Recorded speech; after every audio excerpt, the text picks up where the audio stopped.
This week, we're finally going to Alaska, the last frontier and the last state on our list. For 10 years, we've talked about this trip, dreamed about it, and for one reason or another, it always got pushed back. While we're not making the drive in an RV like we once planned, we're finally going, cruising north and seeing Alaska in a way we never expected. The starting point for our Alaska cruise was Seattle, Washington, where we boarded the Discovery Princess. For the first time ever, we decided to drop off our luggage for delivery instead of carrying it on board like we usually do, crossing our fingers that it makes it to our cabin safe and sound.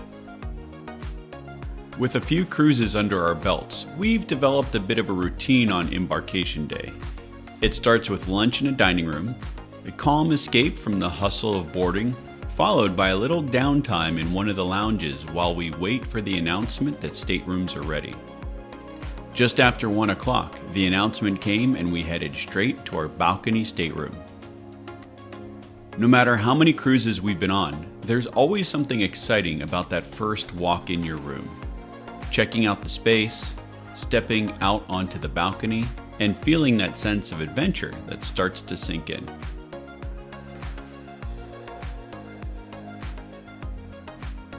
While we've stayed in a balcony stateroom before, this one has the largest balcony we've ever had, and we're already wishing we could have it on our future sailings. This space feels bright, open, and a big contrast to the interior stateroom we had on our Caribbean cruise earlier this year. That room was cozy, but having natural light and a view of the ocean instantly makes us feel more spacious and relaxing. After getting settled, we spent some time on our large balcony to enjoy the view of the skyline and watch the fuel barge pull away. A little later, we made our way up to deck 16 for the sail-away party and, of course, an ice cream cone for Kate to celebrate in style. The place was packed, our first sign that this was going to be a full ship. You could feel the energy, music playing, people dancing, everyone ready for the journey ahead. As the ship slowly pulled away from the dock and the city started to fade into the distance, it felt like the journey we started back in 2015 was finally coming full circle.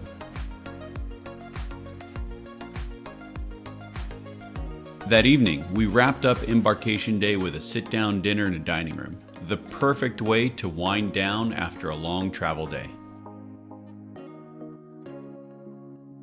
Good morning from the Discovery Princess. It's a bit gloomy and rainy this morning, but we are currently on our way up to Alaska, which is going to be our 50th state. We're very excited for this trip, and we're going to see as much of Alaska as we can on this, and then we'll come back in the RV and explore a lot more in the future. This is going to be a 16-day cruise. So in this video, we're going to be showing you the 6 days that we're going through Alaska, and then from there, we're going to do another video about the crossing from Alaska over to Japan. Kate and I love the first day at sea. It gives us a chance to get familiar with the ship, meet the crew, and check out some of the many activities happening throughout the day. We kick things off with the Trans-Pacific Reposition Cruise presentation, hosted by the captain. Right away, we could tell he was more personable than any captain we've sailed with before.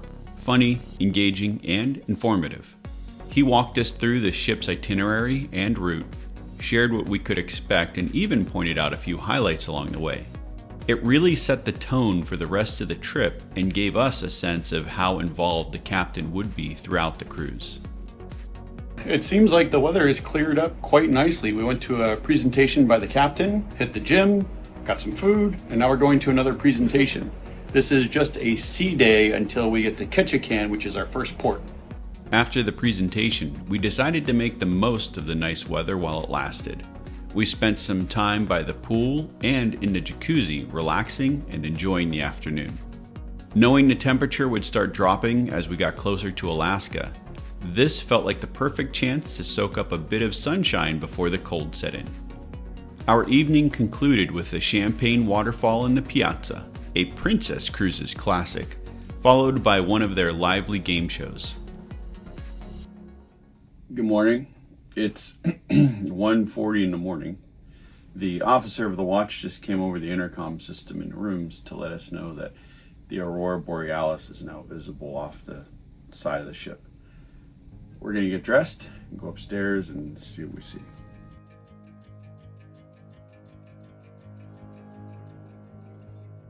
Well, that was a pretty special viewing. Seeing that has been on my bucket list for a long time.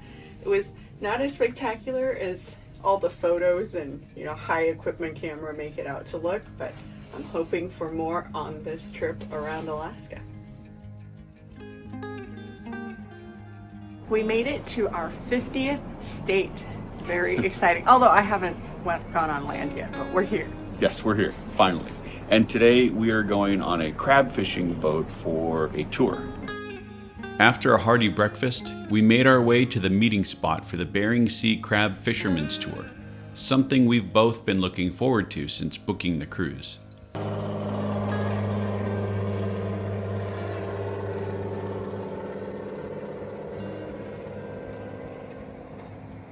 It turned out to be a perfect day for a boat ride, with the sun peeking through the clouds. The crew told us it had been raining for days, so we definitely lucked out with the weather. The water was calm, the air was crisp, and the ride out was smooth. Even though the tour didn't actually go into the Bering Sea, the crew shared what it's really like to work those waters, the long hours, rough seas, and what life is like on a fishing boat during crab season. Hearing their stories firsthand gave us a whole new appreciation for the work that goes into bringing seafood to our tables. Is this a herring? That's a herring. Bite the head off and spit it out. Do it! Yeah! Oh, Proffers! What am I, a fisherman now?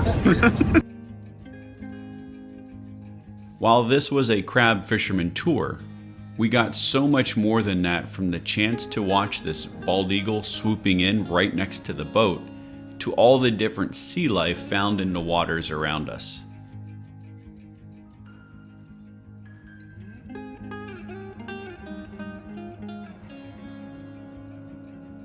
To top it all off, they reeled up crab pots to show us exactly how it's done, giving us a small taste of what it's like to work the lines without the freezing temperatures and rough seas. Decided to treat ourselves to some king crab that we're going to enjoy on the trip back.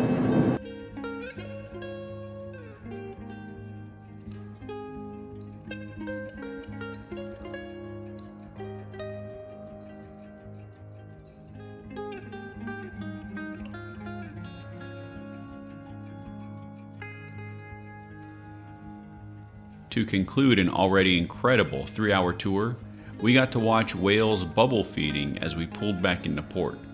We couldn't have asked for a better way to end the day out on the water.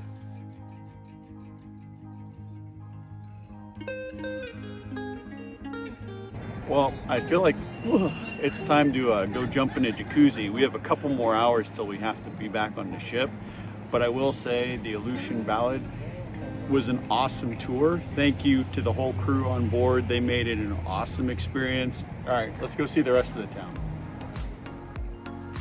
With it being the end of the Alaska cruise season, quite a few of the local businesses were already closed up for the year. Even so, we managed to find a few places still open, including a smoked salmon shop offering some really delicious samples. As we strolled around town, we ended up at the visitor center just in time for a ranger talk about the public lands of Alaska.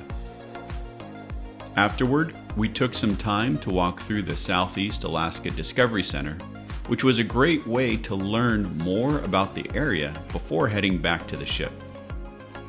We did overhear a few fellow cruisers say that they'd spotted black bears around town, but no such luck for us. That said, we did get to see something special, thanks to Danny at the International Cafe, who made the perfect bear latte art. It wasn't quite the wildlife encounter that Kate had in mind, but it definitely made her day. We found a quiet spot on deck to watch the ship pull away from Ketchikan. As we headed north, the sun dipped below the horizon, lighting up the clouds in shades of orange and pink. the perfect end to our first day in Alaska.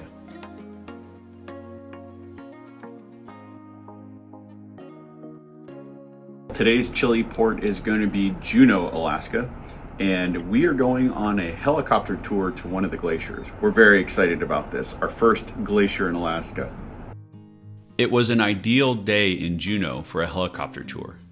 As thousands of passengers disembarked to explore the city, we watched some head for the tram up Mount Roberts, while others wandered the streets below.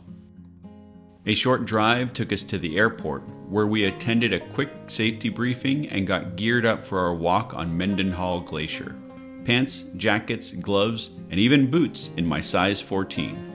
Each person also received a small belly pack to hold their things with a can of water and a granola bar for the hike. Before long, it was time to board.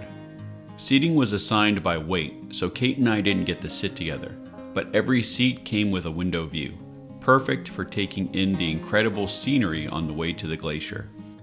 Juneau, the capital of Alaska, is surrounded by the most breathtaking scenery in the state.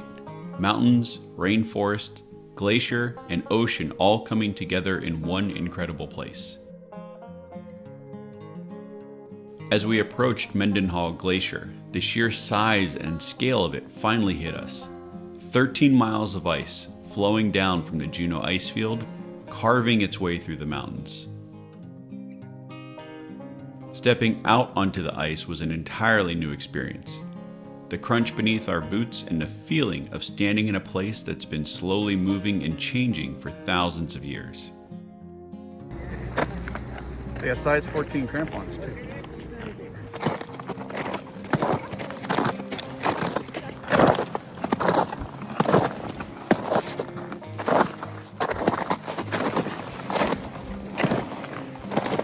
An unexpected highlight of the tour was to get to taste the glacier water that was flowing along the surface.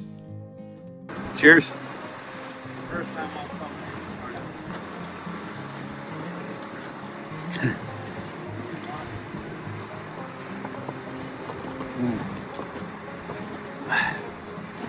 morning. Ooh, brain freeze. It's hard to describe just how pure and refreshing it was. Crisp, clean, and unlike any water we've ever had. For all we knew, it could have been frozen for thousands of years. Our 60-minute walk around the glacier came to an end much quicker than expected. There was so much to see and so much glacier left to explore. Before we knew it, the helicopter was back to pick us up, and neither of us was quite ready to leave. Looking back, we both agreed that we should have booked the longer glacier walk. It's the kind of place you could spend hours wandering and still feel like you've only scratched the surface.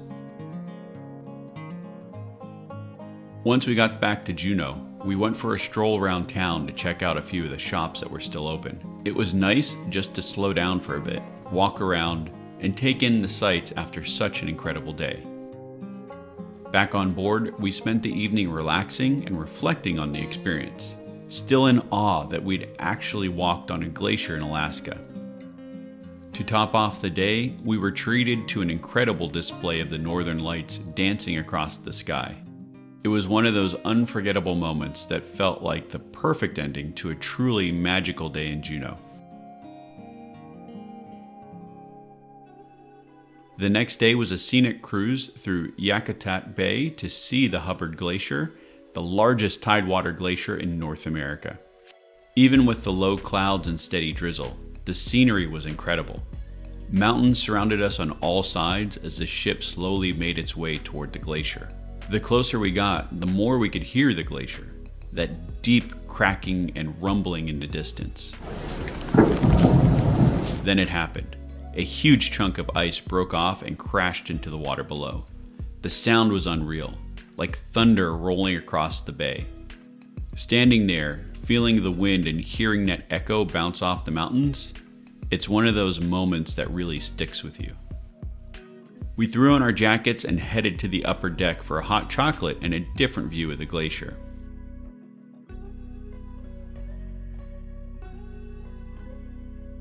Before the scenic cruise came to an end, we made our way back to our stateroom to enjoy the remaining glacier water from our tour the day before. a small reminder of just how special these last few days in Alaska have been. That evening, the weather completely turned. The clouds lifted, the rain stopped, and we were treated to a beautiful sunset as the ship made its way toward our final stop on the Alaska cruise. Well, we are in Whittier, Alaska. This is our last port in Alaska.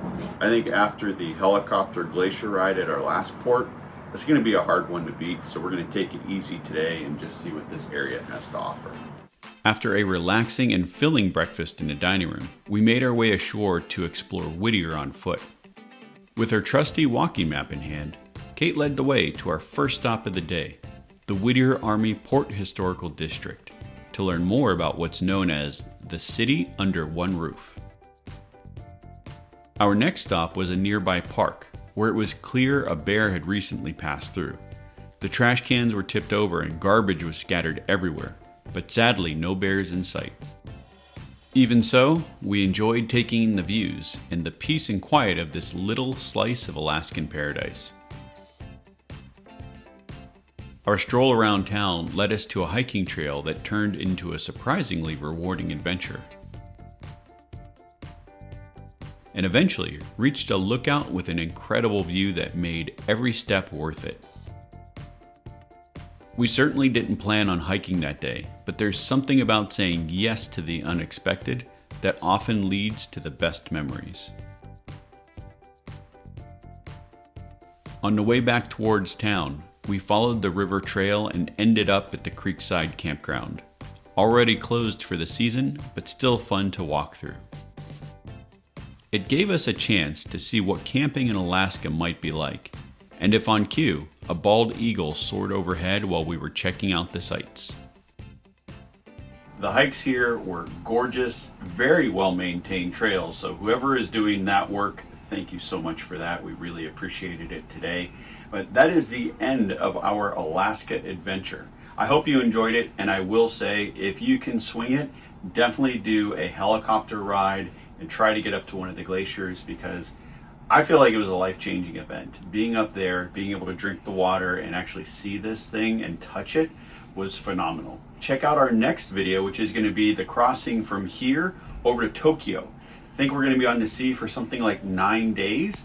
So we'll see if we get a little stir crazy, if we're able to keep ourselves entertained for those 9 days crossing the whole Pacific Ocean. Anyway, thank you so much for watching. If you enjoyed this, please give us a thumbs up, subscribe if you haven't already, and if you want to see more videos on RVing and cruising, head over to our channel at We're the Russos. Bye.